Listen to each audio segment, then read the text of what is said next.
So I wanted to do a video to show you how to get pre-approved on my website, which, as you can see here, is getloans.com. There's an S on the end of that. Before you choose to get pre-approved, which you would start with the Get Pre-Approved button, you might want to click on the About button, and you can see some different things about me, just to learn a little bit about me before we start on the pre-approval process together. Always good to know who you're working with. There's an About Me page, my average day, which is a short video, my business philosophy, short video, and then you can see all my reviews. Many reviews on Yelp and Zillow and Google and Redfin, and that will take you to a page that is an aggregation of all of those reviews.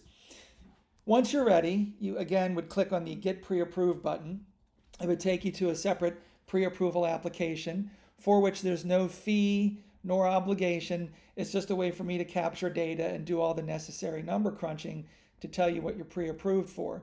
You would click on the link, fill in all the data, simple fill in the blank, upload some documents, basic financial documents, and then I would pull credit, do all the number crunching. Then we would get a phone call scheduled and discuss all the results and go over credit score, down payment, debt ratios, property type, go over a lot of different questions related to title insurance and appraisal contingencies and financing contingencies and different things that you might need to get educated on.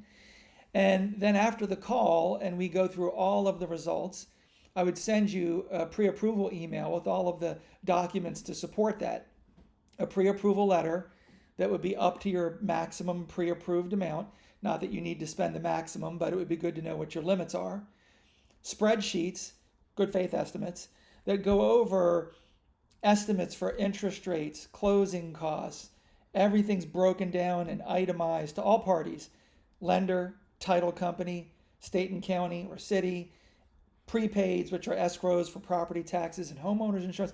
Everything is carefully itemized and color coded, so you'll know exactly what money is going into this transaction and where and to whom it's going. After you start your house hunting process, we'll stay in touch and also discuss further educational topics. When you make an offer and get under contract on a new home, that's the point when you're first able to lock in your interest rate.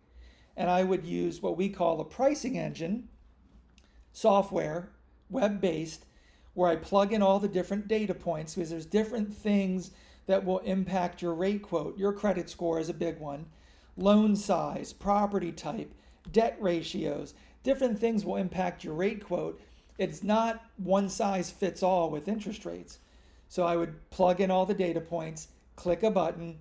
It would sift through all the different lenders that we work with and tell me who's got the best deal that day, that time, because interest rates can even change during the day. Certainly they can change every day. So while you're house hunting, just be aware that rates can change. Once you're under contract, I would log into our pricing engine, tell you what I see for pricing, and we would obviously discuss that before getting started. Then I would lock in your terms. Then at that point, all we're really doing is converting your pre-approval to the final approval and then scheduling the closing date. That's a pretty good high-level overview. There's a lot more detail to it, and there's a lot of education to it and a lot of content that I'll push your way. But for now, that's a little bit about me, the website, getting pre-approved, and how to start the process. I hope that helps.